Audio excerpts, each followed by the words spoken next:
주님 감사합니다. 우리 이 시간을 주님께서 축복해 주시길 기도합니다. 주님의 성령께서 저희들의 마음 가운데 계시의 영을 더해 주시고 저희의 닫힌 마음을 열어주셔서 하나님의 심중에 있는 이 비밀을 저희가 깨닫도록 은총을 베풀어 주시기를 간절히 기도합니다.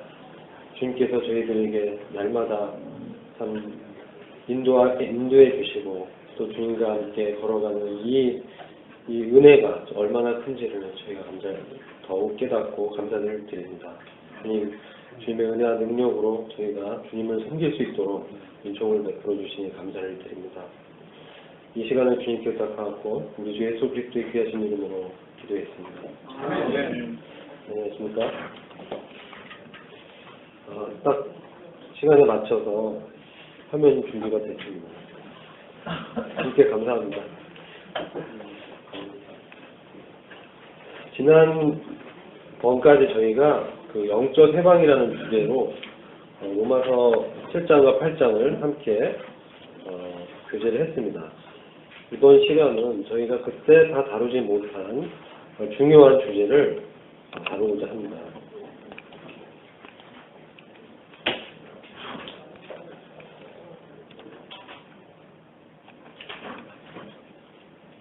지난번 시간 때 저희가 그 4가지 그 문제 제기를 드렸고 그에 대해서 함께 나누는데요. 그 부분을 잠시 한번 보고 5번째 문제 제기를 드리고 함께 교제를 하고자 합니다.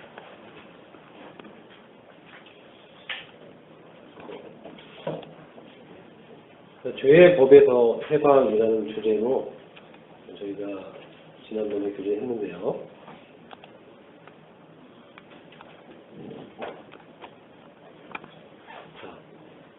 영적으로 소생함을 받았지만 우리 안에 처리되지 않는 채로 남아있는 육신의 강력한 힘은 우리의 애씀으로도 극복되지 않음을 경험하게 됩니다. 그렇죠. 이건 저도 이 경험을 했고요. 많은 성도님들도 비슷한 경험을 고백하는 것을 듣게 됩니다. 이를 극복하기 위해서 하나님께서 어떠한 해결책을 마련해 주셨는지요. 우리는 이미 십자가에서 죄와 육신과 율법과 세상에 대해서 주님과 함께 죽었다는 것입니다. 이 죽음을 통해서만 육신의 강력한 힘에서 우리가 해방을 받을 수 있는 것입니다. 이 믿음을 통해서 그리스도와 연합된 이 믿음을 통해서 우리가 이미 해방받은 자라는 것을 깨닫게 됩니다.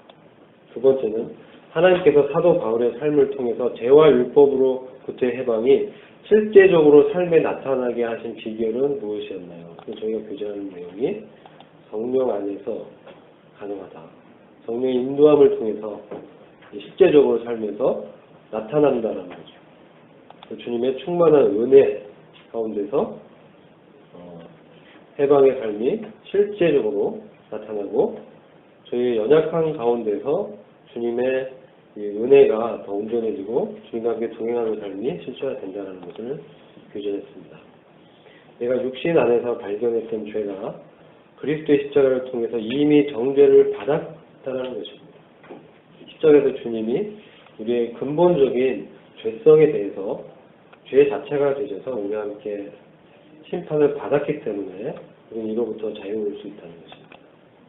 세 번째 저희가 다뤘던 주제가 우리는 구원받은 후에도 육신은 성령을 거스리고 성령은 육신을 거스리는 갈등이 여전히 있습니다.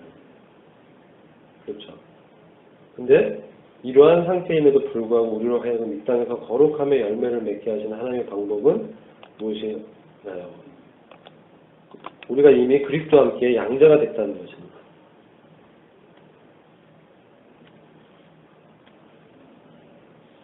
그래서 이 양자라는 것은 법적으로 그리스도와 공동 상속자가 됐다는 것입니다. 그러니까 로마의 그 시민으로 아버지의 상속을 받을 성인이 되면 예식을 치르는데 그와 같은 의미가 있습니다. 그래서 그리스도와 함께 양자 되었다라는 것이 하나님과 함께 다스리고 하나님의 왕국을 유업으로 상속받아서 주님과 함께 통치하는 그러한 분깃을 주님과 함께 양자됨으로 우리가 이미 받았다는 거예요. 이 예정되어 있습니다. 그래서 결국은 하나님의 아들로서의 그 자유 가운데서 성령의 법으로, 생명과 성령의 법으로 죄와 사망의 법에서 해방받아서 영안에서 살아갈 때 우리는 거룩함의 열매를 맺게 된다는 것입니다. 말씀드렸고요. 네 번째, 그리스도인은 하나님의 아들이라는 신분을 인식하고 죄로부터 승리하는 정상적인 상태가 항상 유지되어야 함에도 불구하고 우리가 알고 또 경험하는 대로 그렇지 않은 실제적인 문제에 직면하게 됩니다. 이러할 때 하나님께서 어떤 방법으로 우리를 가르치시고 양육을 하십니까? 훈육하십니까? 고린도후서 4장 11절 말씀 보시면 우리 산자가 항상 예수를 위하여 죽음에 넘기움은 예수의 생명이 또한 우리 죽을 육체에 나타나게 하려 함이니라. 우리가 그리스도와 함께 십자가에 못 박혀서 이미 죽었다라는 그 믿음을 기준으로 근거로 해서 또한 그리스도와 함께 우리가 다시 살아나서 살아있는 자로서 항상 주님을 위하여 우리가 우리의 자아를 부인하는 이 죽음에 넘기는다라는 것은 우리 자아를 부인하는 것입니다. 이미 우리가 십자가에서 죽었다라는 그 믿음을 통해서 나는 죽은 자라는 이렇게 믿음으로 고백하면서 주님 죽음에 넘기운다는 그런 의미가 있습니다. 그렇게 되었을 때 주님의 생명이 우리 육체에서 나타난다는 거죠. 이게 그 하나님의 방법입니다. 이게 이제 지난 시간까지 저희가 교제한 이 내용입니다. 요약해서 좀 말씀을 드렸습니다.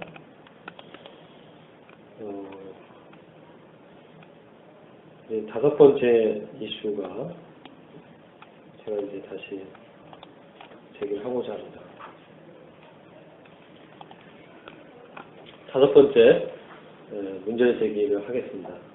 우리가 어떻게 행할 때 육신의 힘을 잃게 되며 우리의 신분과 일치하는 삶을 위해서 우리가 지켜야 할 것은 무엇인가?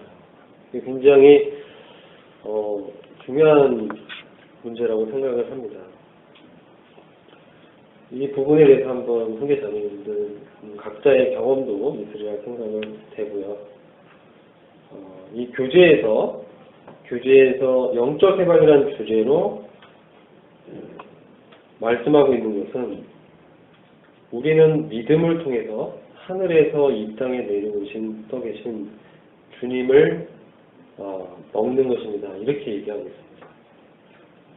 이 글은 이제 다비 형제님의 글인데요. 영적 해방이라는 그 글을 쓰면서 이런 말씀을 하셨어요. 우리가 이제 만찬을 대할 때 이런 교제도 이제 하는데 그렇다면 우리는 어떻게 주님을 먹는 것이라는 얘기를 했을까? 이 부분을 좀 저희가 고민을 해봐야 됩니다.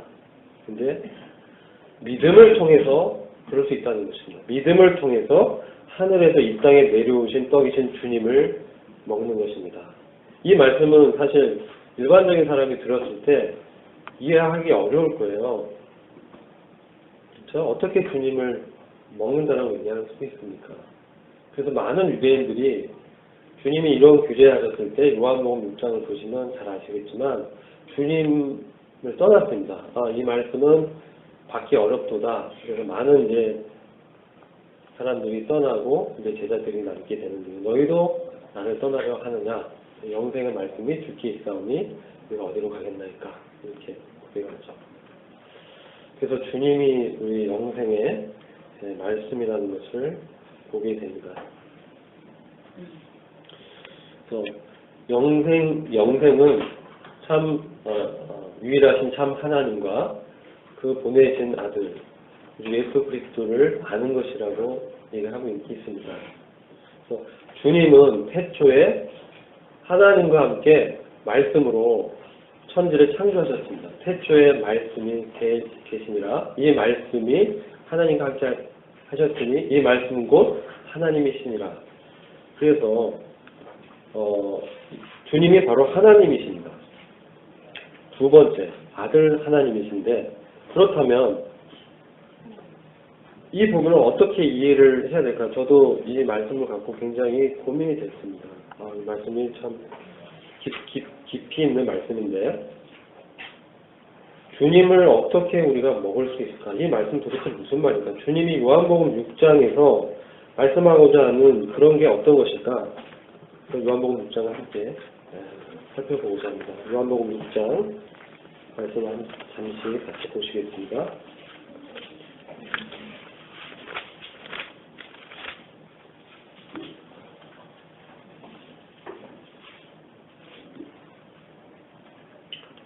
요한복음 6장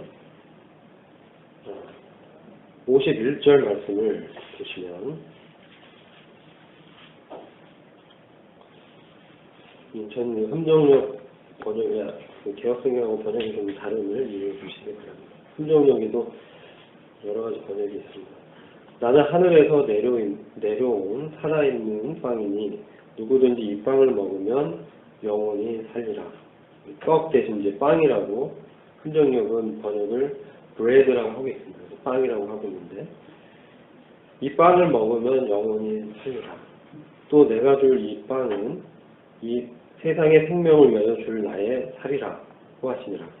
그때 유대인들이 자기들끼리 다투어 말하되 어떻게 이 사람이 자기 살을 우리에게 먹으라고 줄 수가 있겠느냐고 하니, 여기서 이 먹는다라는 것은 영어로 eat로 되어 있습니다. eat. 근데 원어는 파고라고 되어 있어요. 파고라는 말로 먹다라는 의미가 있습니다. 예수께서 그들에게 말씀하시기 진실로 진실로 내가 너에게 말하노니 너희가 인자의 살을 먹지 않고 또 그의 피를 마시지 아니하면 너희 안에 생명이 없느니라. 내 살을 먹고 내 피를 마시는 자는 누구든지 영원한 생명을 가졌나니 내가 그를 마지막 날에 살리리라. 여기서부터 그 54절부터 먹다라는 말은 53절까지 먹다라는 말과 원어를 다른 말을 쓰고 있습니다. 무슨 말씀인지 아시겠죠? 그 전까지 먹다라는 것은 일반적인 먹는 겁니다. 파고라고 하는데요. 54절부터는 주님께서 원어를 트로고란 말로 바꿔서 먹다라고 얘기하고 있습니다. 이 트로고란 말의 의미는 씹는 거를 얘기하는 겁니다. 씹다, 갉아서 먹다, 그런 의미입니다. 여기 어떤 음식을 그냥 먹다라는 일반적인 표현이 있고요. 그 음식을 먹을 때 우리가 입에서 그것을 이제 깨물고 씹죠. 갉아 먹죠. 그 잘게 부숴서 먹는 걸 얘기하는 거예요. 그래서 그 음식물을 잘게 부숴서 먹어야 섭취가 되죠. 그냥 먹으면 어떻게 됩니까? 주먹밥을 안 씹고 먹으면 어떻게 되죠? 기도에 막히죠.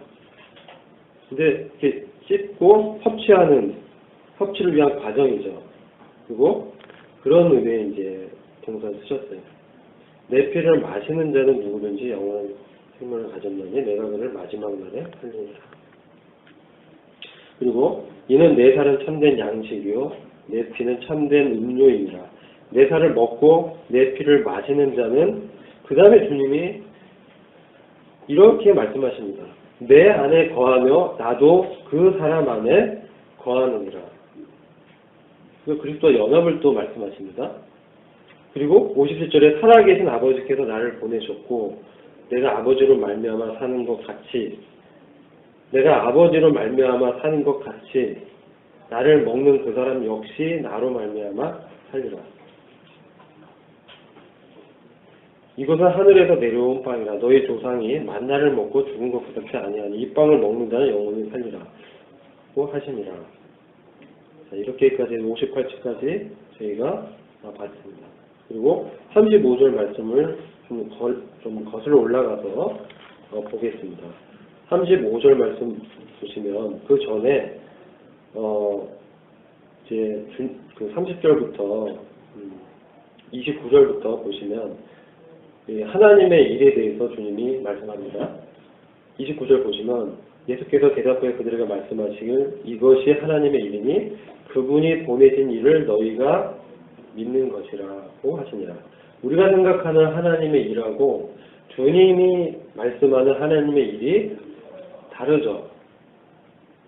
우리가 생각하는 하나님의 일은 어떤 겁니까? 네? 일반적으로 복음을 전하고 교회를 세우고 네? 그 다음에 양육하고 돌보고 신방하고 이런 일들을 이제 하나님의 일이라고 생각합니다. 하나님의 일 맞습니다. 근데 우선은 근본적으로 주님께서 말씀하신 하나님의 일은 그분이 보내신 누구죠? 예수 그리스도를 믿는 것입니다. 이 믿음은 뭡니까? 믿는 것은 다른 말로 뭐냐면 사귐을 갖는 것입니다. 관계를 갖는 것입니다. 그 인격적인 교제를 하는 것입니다. 그래서 내가 그 사람을 신뢰하고 내가 그 인격을 신뢰하기 때문에 그에게 나를 의탁할 수가 있는 것입니다. 이게 믿음입니다.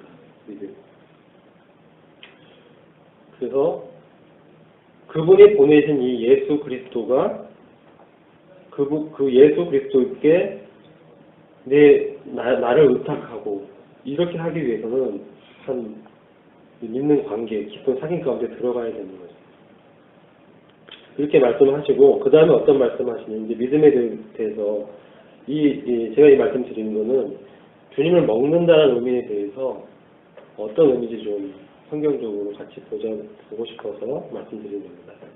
그래서 30절에 그러면 주께서 우리가 보고 주님을 믿을 무슨 표적을 보여주시겠나이까? 무슨 일을 행하시겠나이까? 자, 주님을 믿는 것이 하나님께서 의도하신 근본적인 일인데 그럼 당신을 우리가 어떻게 믿을 수 있느냐는 거예요. 무슨 표적을 보여주시겠습니까? 무슨 일을 행하시겠나이까?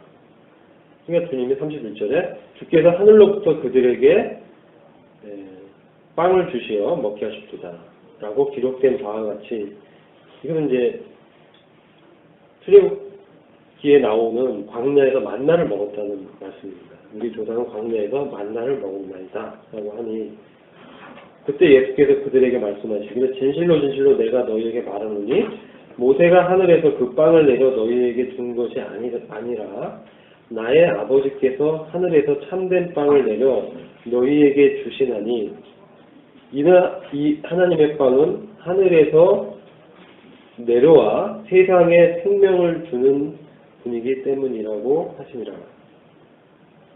자, 그러면 이 말씀을 통해서 보면 만나를 먹었다라고 이제 얘기하는 거예요. 그리고 그런 어떤 표정을 이제 얘기한 거죠. 이 유대인들이 우리 조상들이 광야에서 만나를 먹었습니다. 그러니까 주님이 그 만나는 모세가 너에게 준 것이 아니라 하나님께서 너에게 주신 것이다. 그것을 주신 분은 하나님이다. 하나님께서 그 광야에 만나를 내려준 것과 같이 지금 하는 말씀은 참된 만나를 너에게 주신다. 하나님의 참된 만나는 뭡니까?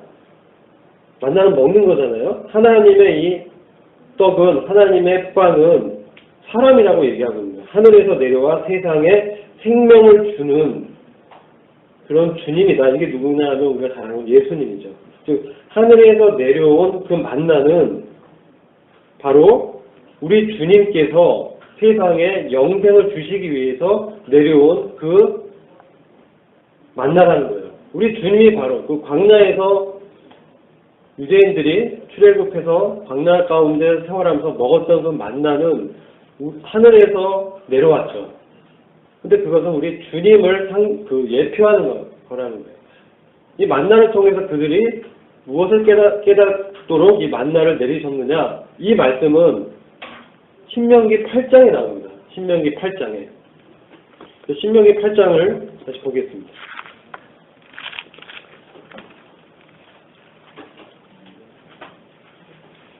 신명기 8장입니다. 주님이 이 만나를 광야 가운데 주신 목적, 광야 생활의 목적은 신명기 8장 2절부터 이렇게 나옵니다. 네, 제가 대표해서 읽겠습니다. 주 너의 하나님께서 이 40년 동안 광야에서 너를 인도하셨던 모든 길을 너는 기억하라. 이는 너를 겸손하게 하시고 시험하사 내가 주의 계명들을 지키는지 그렇지 않은지 내 마음속에 있는 것을 알려 하심이니라. 예, 그들의 주님을 참으로 믿고 마음속으로 경외하고 있는지 그렇지 않은지를 시험하기 위해서 광야 가운데 인도하셨다. 3절 보시면 그래서 그런 생활을 통해서 주님께서는 너를 겸손하게 하시고 너를 배고프게 하셨으며 너도 모르게 내 조상도 모르는 만나로 너를 먹이셨으니 이는 사람이 빵으로만 사는 것이 아니요 주의 입에서 나오는 모든 말씀으로 사는 것을 너로 알게 하려 하심이니라. 이 말씀을 여기 보시면 광야 생활 가운데 만나로 먹인 것은 만나로 먹이셨습니다. 그들이 어떤 노동을 안 해도 만나를 내리셔서 그것을 취해서 이 생명을 연장시켰는데 그런 만나로 먹으면서 그들이 어떤 때는 애굽에서 참 풍족하게 먹었던 고기도 생각이 나고 또 힘을 나게 했던 식물들, 부추들 이런 것들이 이제 생각이 났겠죠. 그런데 여기도 보면 사람이 빵으로만 사는 것이 아니요 주님의 입에서 나오는 모든 말씀으로 사는 것을 너로 알게 하려 하심입니다. 광야 가운데 만나를 주신 것은 항상 만나만 먹는 거예요, 그들은. 그래서 만나를 여러 가지 요리하는 방법들도 나오지 않습니까? 이렇게 바꿔서 요리해서 먹기도 하고. 근데 그 재료는 만나뿐이라는 거죠. 그래서 먹으면서 갑자기 주님이 그걸 주신 것을 이유를 설명하시는데 말씀으로 사는 것을 너로 알게 하려 하심이라는 거예요. 네? 말씀으로 사는 것을 너로 알게 하려 하심. 그러니까 만나를 먹으면서 그들이 그 마음 가운데 이 만나는 하나님께서 약속하신 그 말씀에 따라 내려주시는 거구나. 그렇죠? 그래서 그 만나를 먹으면서 그들이 그 마음 가운데 하나님에 대해서 믿음을 갖도록 한 그 목적이 있습니다. 그래서 우리가 그 당시 그 사람들은 뭡니까? 아무 노동도 없이 그래서 공급받았습니다. 그래서 그들의 생명이 유지가 됐습니다. 근데 생명을 유지하는 그 만나를 주시는 분이 자기들 노동에서 얻는 그것이 아니라 일을 해서 하는 것이 아니죠. 일을 해서 하는 것이 아니라 하늘에서 하나님께서 공급했다는 거예요. 근데 공급해 주겠다고 먼저 뭘 하셨죠? 말씀하셨다는 거예요. 그래서 그 말씀하시고 그것을 믿고 그들이 나가서 만나를 취하고 그대로 이제 하면 그 만나를 먹고 살 수 있는 것이죠. 근데 그것을 그냥 많이 이렇게 만나를 욕심부려가지고 이제 만나가 없을 거야. 다음 날에 안 내려주실 거야. 그래서 비축을 많이 하면 어떻게 됩니까? 만나가 못 먹게 썩어버리는 거예요. 그 다음에 또 나가면 또 여지없이 그 만나가 내려있는 거예요. 그 딱 일정한 분량만 나오는 거죠. 이거 믿음이 없이 안 나가요. 만나 안 주실 거야. 내가 일해야 돼, 광야에서. 어떻게 됩니까? 굶어 죽게 되는 거죠. 그래서 부족함이 없이 주님께서 만나를 내려주셨다. 그리고 이스라엘 백성 이를 통해서 하나님을 신뢰하게끔 무엇을 통해서요? 만나를 보면서 하나님께서 말씀하신 것이 사실이구나. 하나님의 말씀 때문에 이 약속하신 그 말씀 때문에 그들이 살 수 있었다는 겁니다. 말씀 믿지 않는 사람은 안 먹었겠죠. 안 나가겠죠. 그렇죠? 그래서 그런 그 말씀을 만나에 관련 말씀을 저희가 한번 신명기 말씀을 통해서 살펴보고 다시 요한복음 6장으로 돌아오겠습니다. 요한복음 6장에 보시면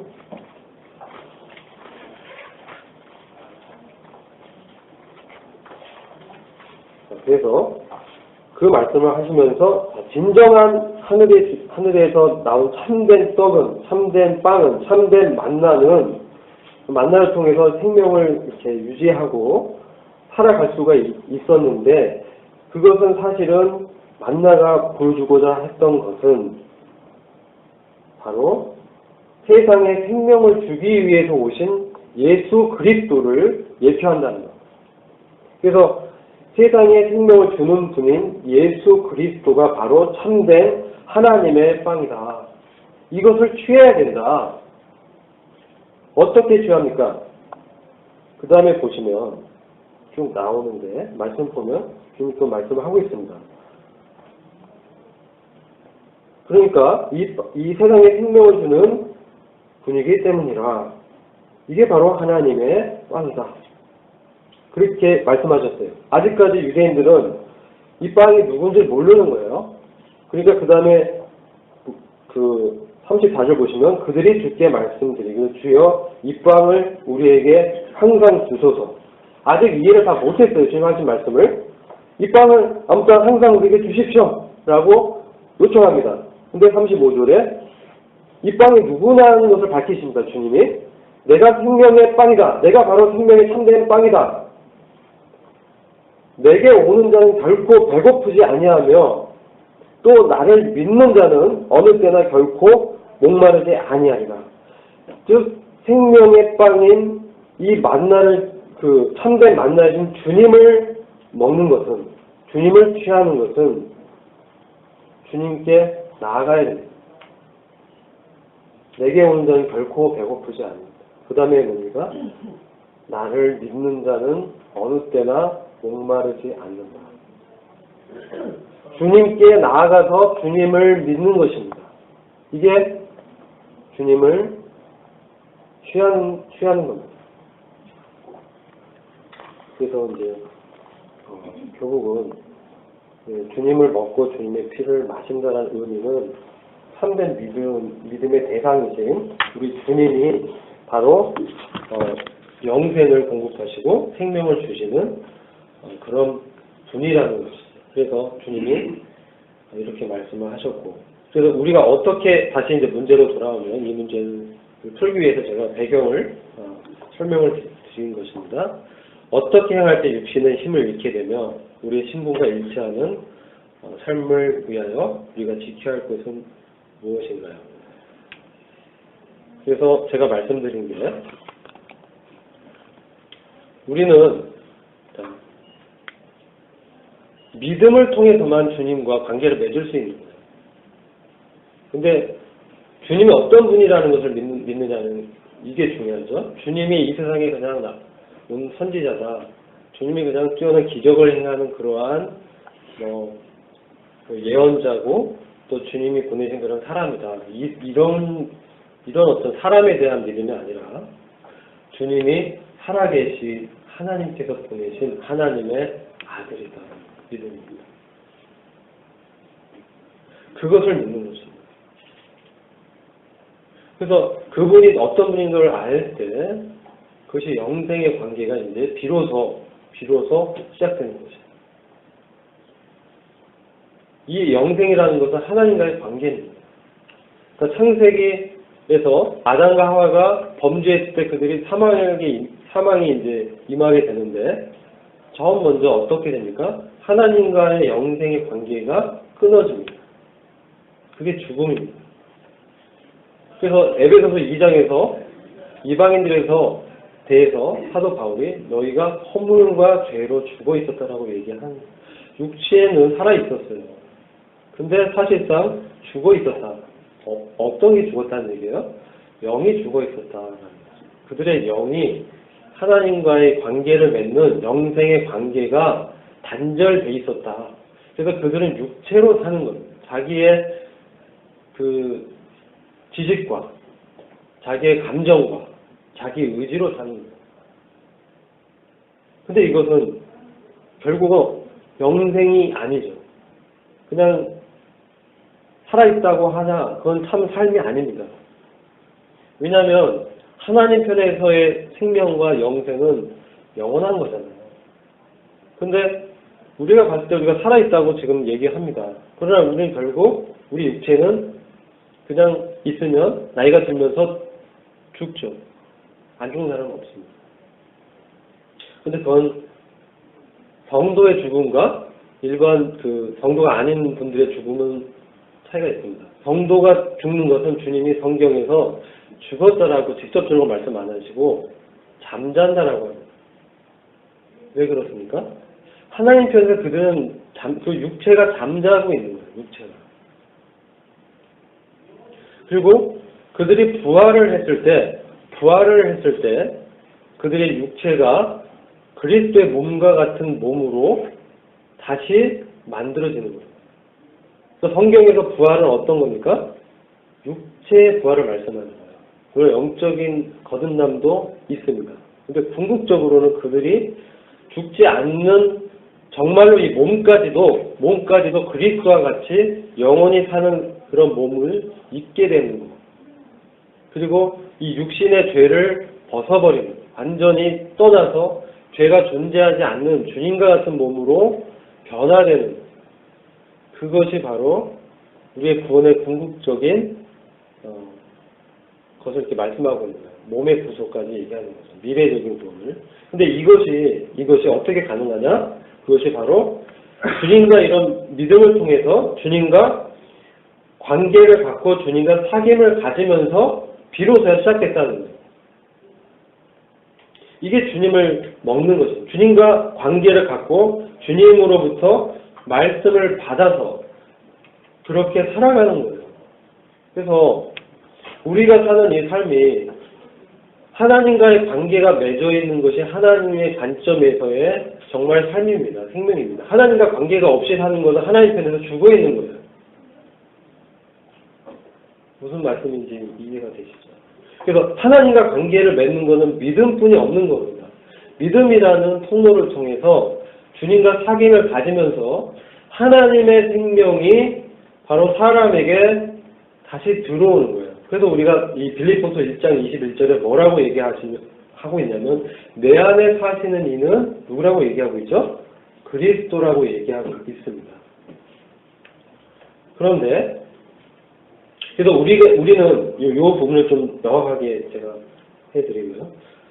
이를 통해 우리는 모든 일에서 그리스도에 의해 살고 그 안에 거하며 머리이신 그리스도에게까지 자라갑니다. 이렇게 행할 때 육신은 힘을 잃게 된다는 거예요.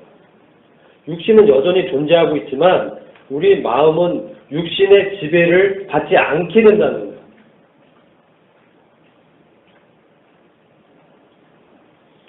자, 그러면 이제 제가 이 부분에서 말씀드리고 싶은 거는 우리가 주님과 이제 사귐을 갖고 구원을 받지 않습니까? 그런데 우리가 육신이라는 게 이렇게 존재하는 그걸 말씀드렸죠. 그래서 믿음을 통해서 우리가 이미 죽었다. 십자가에서 죽었기 때문에 이제 육신으로 사는 것이 아니라 영으로 사는 것에 대해서 눈을 뜨게 되었습니다. 이게 거듭남입니다. 그리고 이제 우리 안에서 그런 일을 성령께서 이제 행하시는 거죠. 그래서 그리스도로 이제 살게 하시는데 이게 어떤 의미냐면 이 성경적인 모형은 바로 화목제입니다. 화목제. 레위기 3장에 나오는 화목제를 생각하시면 됩니다. 화목제는 하나님과 우리가 이미 화목되었다라는 것을 이제 기념하는 제사인데 소나 양을 잡아서 암컷이든 수컷이든 잡아서 이렇게 드립니다. 잡아서 드리고 그것을 하나님께서 자신의 분깃을 취하시고 그 다음에 남은 그 소나 양을 상을 베풀어서 제사장과 그 제물을 가지고 온 사람과 그리고 더 나아가서 주변의 이웃들과 함께 그 하나님께 바쳐졌던 제물을 함께 이렇게 나눠 먹습니다. 이게 뭡니까? 사귐과 교제가 있는 겁니다. 사귐과 교제. 그래서 우리 주님 거기에서 화목 제물이 되신 것은 바로 우리 주님을 대표합니다. 소나야. 이 제물은 우리 주님이 우리와 하나님을 화목된 관계로 만드시기 위해서 자신을 드리신 것이죠. 근데 번제와 다른 점은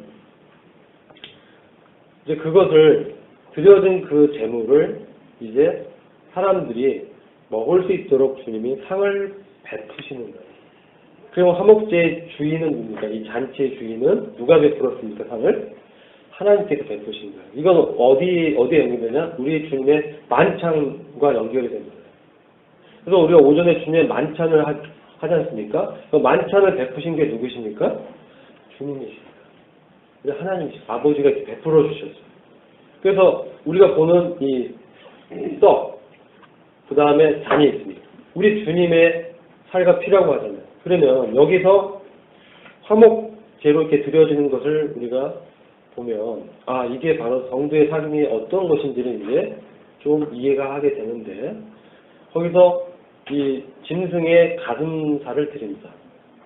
그리고 뒷다리를 그러니까 짐승의 가슴살을 흔듭니다. 요제입니다. 그 다음에 짐승의 뒷다리를 들었다 내렸다 거대를 행합니다. 그럼 이 소나 양의 가슴은 무엇을 상징하냐? 주님의 마음을 상징합니다. 이 가슴은 주님의 마음이 어떠했는지를 흔드는 겁니다. 우리가 이 주님의 만찬을 대할 때 화목제의 관점에서 보면 주님의 마음이 어떠한가를 거기서 제사장과 그 이웃들과 그 제물을 바친 자가 함께 먹지 않습니까? 그거 사귀는 거고 교제인데 그 교제의 주제와 제목이 누구냐? 주님의 마음이라는 거예요. 주님이라는 거예요. 그게 우리의 사귐을 얘기해 주고 있는 거예요.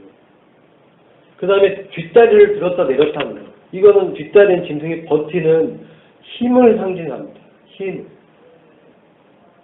자, 그래서 이 화목제를 통해서 주님의 은혜, 그 마음을 우리가 나누고, 그 다음에 주님의 능력, 그 우리의 삶의 근원이 바로 능력의 근원이 주님에게 있음을 기념하는 거예요. 어떤 능력입니까? 우리 이제 성도의 삶 가운데는 죄로부터 이기는 능력이 누구한테 나오는 겁니까? 주님의 은혜와 주님의 능력으로부터 그 주님과 사귐을 가짐으로 인해서 성도에게서 그런 삶이 실질적으로 나타날 수 있다는 거예요. 그리고 나타납니다. 그것을 우리는 경험하게 됩니다.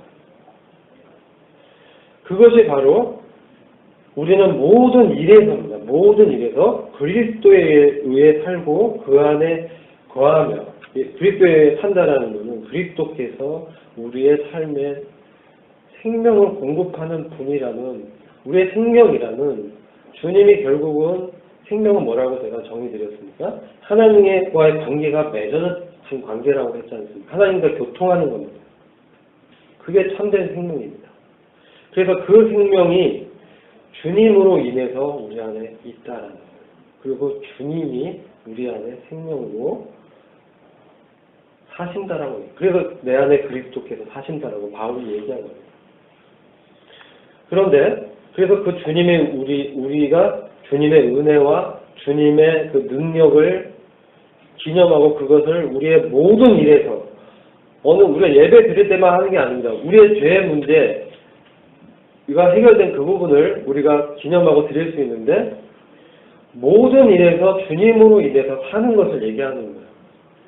모든 일에서. 제가 이제 여기서 그 다음에 그 안에 거하며 머리이신 그리스도께 자라가는 이것이 되어질 때 육신이 실질적으로 힘을 잃고 우리 마음이 육신의 지배를 받지 않게 된다는 것을 이제 말씀드리는 겁니다. 그런데 제가 이제 간증을 드리면 그러면 이렇게 모든 우리가 예배 드리러 옵니다. 그래서 우리가 같이 주님의 만찬을 나눕니다. 그럼 그때 우리가 주님의 은혜와 주님의 능력과 주님의 능력은 자신을 십자가에서 드리신 겁니다. 자신을 부인하신 것입니다. 자기의 권리를 다 내려놓으셨습니다. 주님은 군대 장관이셨습니다. 그래서 12영은 60억의 군대입니다. 60억의 군대를 부릴 수 있는 주님의 권세를 행사하지 않으시고 성경에 기록된 대로 이루어지게 하시기 위해서 아버지께 자신을 순종해서 드리셨습니다. 이게 주님의 능력입니다. 자기를 부인하시. 뭐 때문에? 아버지를 사랑했기 때문에 자기의 뜻을 아버지의 뜻에 일치시켰습니다. 내 뜻대로 하지 마옵시고 아버지 뜻대로 하옵소서. 왜 그렇게 말씀할 수 있었어요? 아버지께서 나를 살리시고 내가 비록 십자가에서 죽지만 아버지께서 나를 부활시키시고 아버지의 나라를 건설하시고 아버지의 나라에 속한 모든 상속을 나와 그 이후에 포도나무의 열매들 첫 단에 초실절에 단이 있게 드려질 때 그 실과가 많이 열리지 않습니까? 하늘의 미랄이 돼서 주님이 죽으시고 그 이후에 그 미랄로 다시 태어날 많은 하나님의 아들들을 염두에 두시고 십자가의 그 수치를 주님이 수치로 여기지 않았다라고 얘기하고 있는데 이거는 원어적 의미는 조롱하다입니다. 조롱하다. 주님이 그것을 조롱하셨습니다. 그 주님이 희생을 드리신 겁니다. 희생 당했다는 인간편 얘기인데 주님이 그 권리를 포기함으로 자신을 드리신 것입니다. 주님은 자신을 살릴 권세도 있고 죽일 주님께 다 있는 것입니다. 근데 그러한 주님을 이제 우리가 생각하고 묵상하게 됩니다. 그랬을 때 이것이 우리가 이제 우리의 예배는 뭡니까?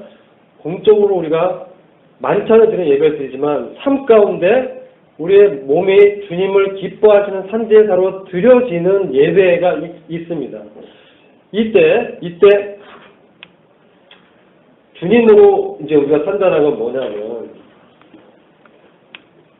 모든 영역에서 어떻게 주님의 이게 처음에 잘 안 되더라고요. 많이 넘어지고 내 육신이 나타나고 힘들고 잘 안 됐습니다. 제가 나름 굉장히 노력을 하고 착하게 살려고 애쓰고 해도 안 되더라고요.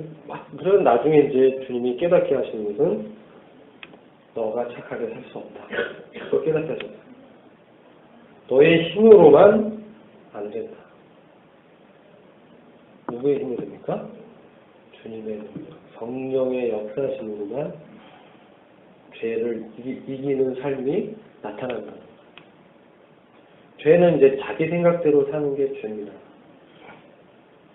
내가 자기 생각대로 우리가 삶 속에서 믿음으로 행하지 않는 것이 다 죄인 거예요. 성도에게 있어서. 그래서 모든 일에서 저 같은 경우는 이제 직장에서 상사의 관계 가운데서 집에서 아내와 관계와 아이들과 관계 속에서 내 생각대로 하려고 하는 것들이 일어납니다. 근데 그러할 때 상사가 이제 어렵지 않은 분도 있고 상사를 통해서 이제 그 뒤에 역사하는 영이 있습니다. 자, 제가 이 비밀을 말씀드리는 것은 잘 들으세요.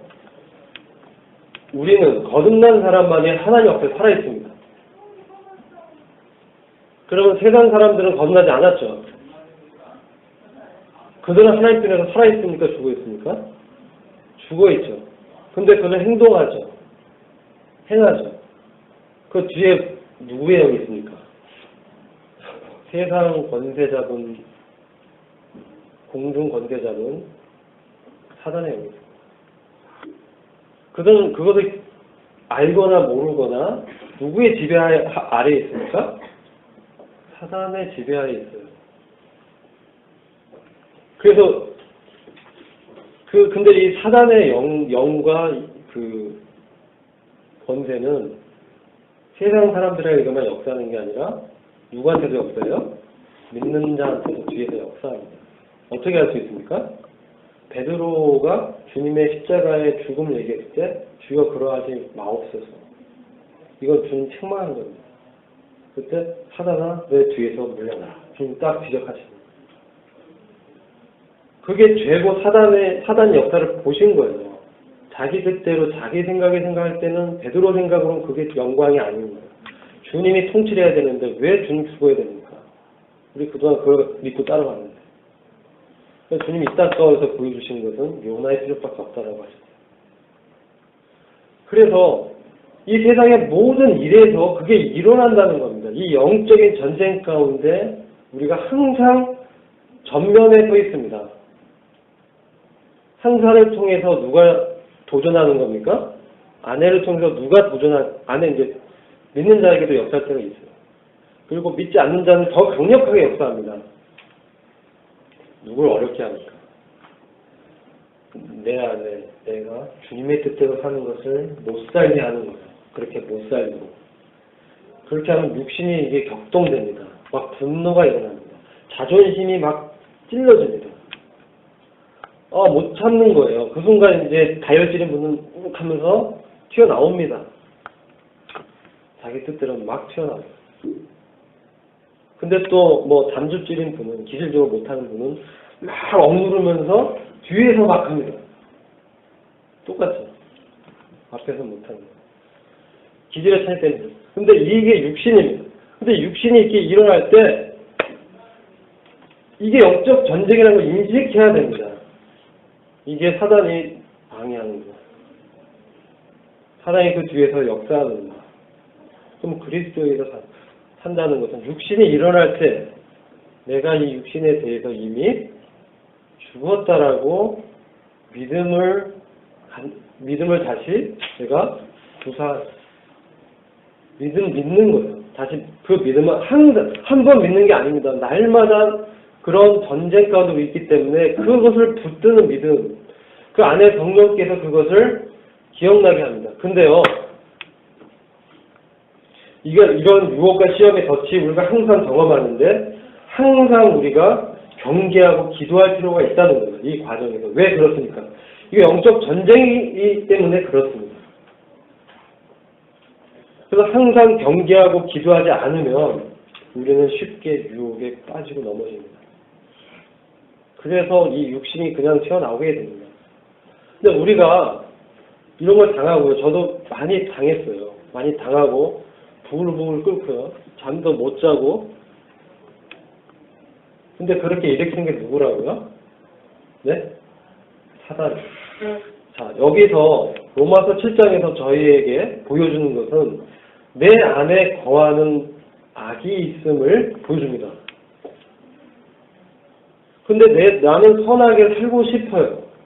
근데 내 안에 그 다른 법이 있어서 죄를 범하게 만듭니다. 끌어내립니다. 이게 뭡니까? 죄의 세력입니다. 엄청나게 강한 세력이 나를 끄집어 내려버려서 밑바닥까지 넘어지게 만드는 거예요. 근데 이게 단계적으로 역사합니다. 그걸 이긴다고 한 번 이긴다고 해서 이긴 게 아니에요. 계속 더 강하게 나옵니다. 근데 그럴 때마다 우리가, 그래서 저는 기도했어요. 우리 상사가 나를 힘들게 할 때, 부글부글 끓어오를 때 제가 어떻게 할 수 없더라고요. 이것을 이길 수가 없더라고요. 그 어려움을. 감정의 문제, 감정을 이렇게 공격합니다. 기도합니다. 주님, 제가 사실 이런 문제가 있습니다. 근데 저로서 도저히 이것을 잠도 잘 안 옵니다. 주님, 제가 억울하다는 걸 아시지 않습니까? 주님께 내려놓습니다. 그리고 저 자신에게 그 주님과 내가 연합된 자라는 걸 기억합니다. 주님께서 나한테, 내가 주님과 함께 내 육신이 십자가 못 박혔지 않느냐. 그걸 믿을 때요, 놀랍게 그 분노가 잦아지는 것을 경험하게 돼요. 왜 그래요? 영적인 문제이기 때문에 영적.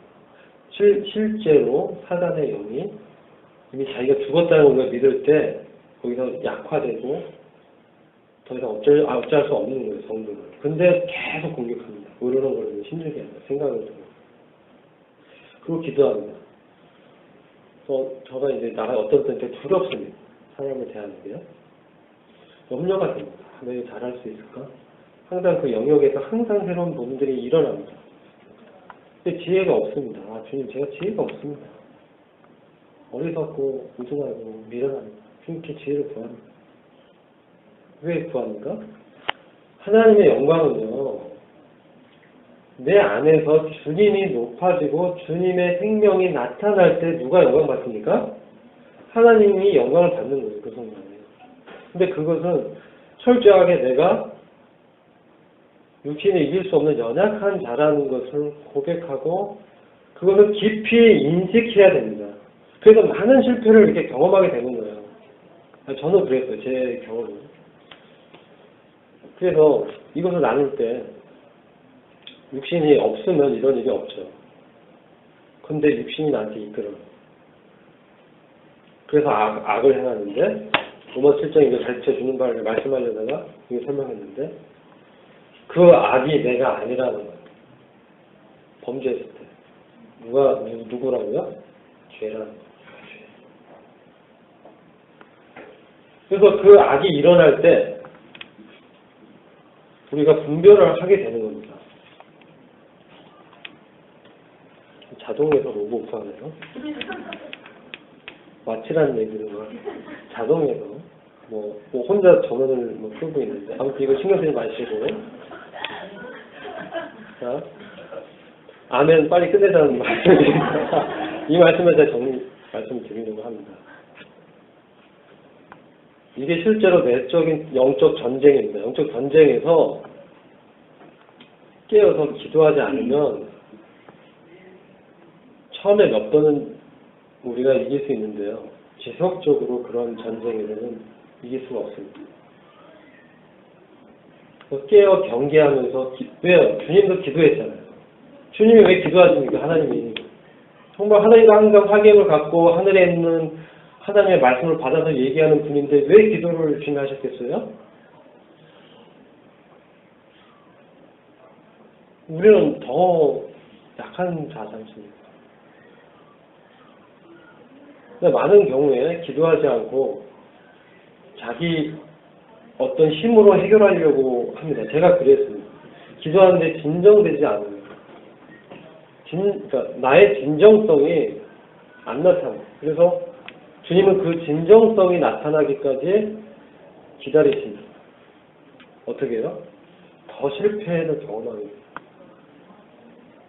그래서 정말 처절하게 실패하고 나서 두 손을 완전히 다 주님 앞에서 항복할 때 주님 정말 저는 냄새나는 쇳덩어리입니다.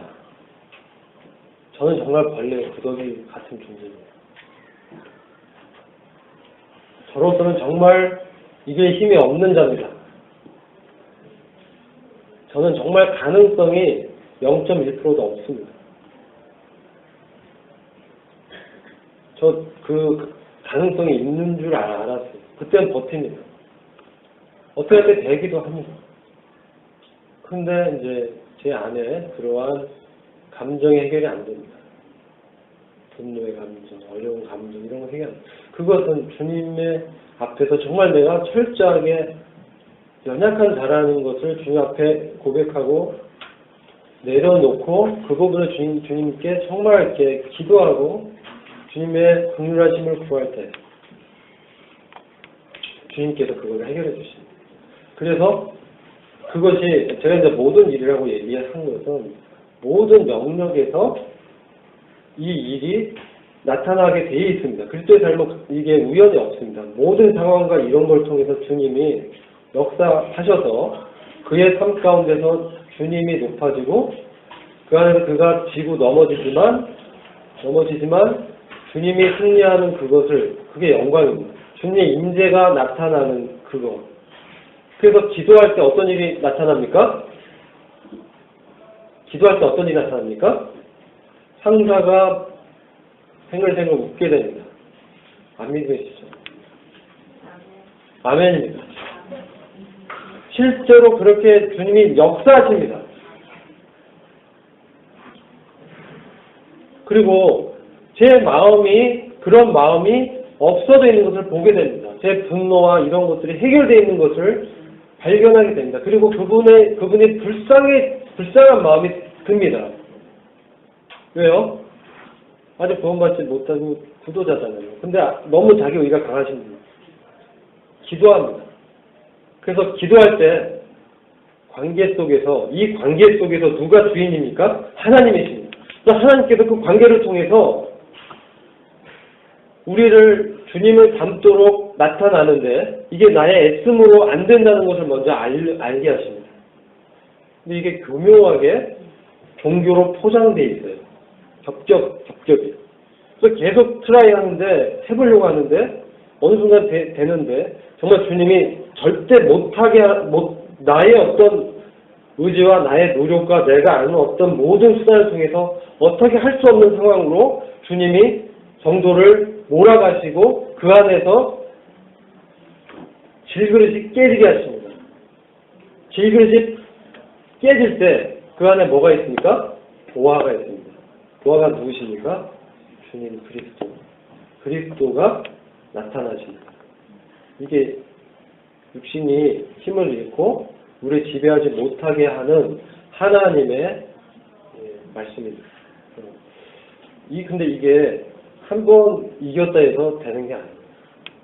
날마다 항상 죽음에 넘기라고 하고 있어요. 그래서 그러할 때만 이 육신의 지배로부터 우리가 벗어나서 그 영적인 승리가 주님이 나타나는 그런 삶이 우리를 통해서 질그릇 같은 육신을 통해서 나타나게 됩니다.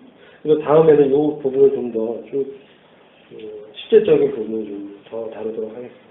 형님들 중에서 기도해 주시고 시간을 마치도록 하겠습니다.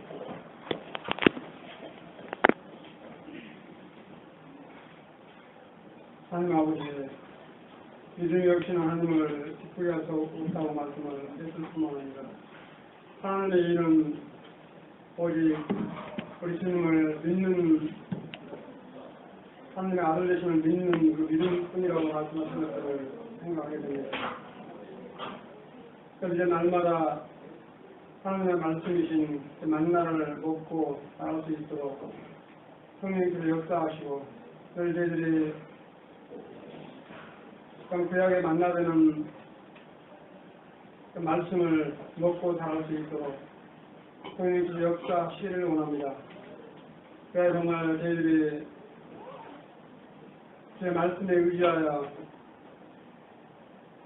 육신의 소욕을 쫓지 않고 우리 성령의 소욕에 매여 살게 될 뿐만 아니라 날마다 승리하는 삶을 통하여 하나님을 기쁘시게 하는 그 영광에 참여하기를 간절히 원합니다. 오늘 참 예배와 또 복음 말씀과 제가 같은 참 하나님의 말씀을 통해서 저희들이 어떻게 믿음으로 살아야 될 것인가 하는 것들을 다시 한번 다듬게 하시고 성령의 역사하심이 어떤 것인지를 깨닫게 해주시는 진실로 감사를 드립니다. 사랑하는 주님, 오늘 참 예찬을 준비하는 사랑하는 자매님들 가운데 함께 해주실 뿐만 아니라 또 오늘 함께하지 못한 사랑하는 지체를 위해서 동일한 마음을 허락해 주시기를 간절히 원하올 때 지금 또 주일학교 학생의 청년 모든 점 분반 교대 가운데도 함께 해주시기 원합니다. 오늘 말씀과 은혜의 말씀께 의사가 오며 우리 예수 그리스도의 이름으로 기도를 드렸습니다. 수고 많으셨습니다.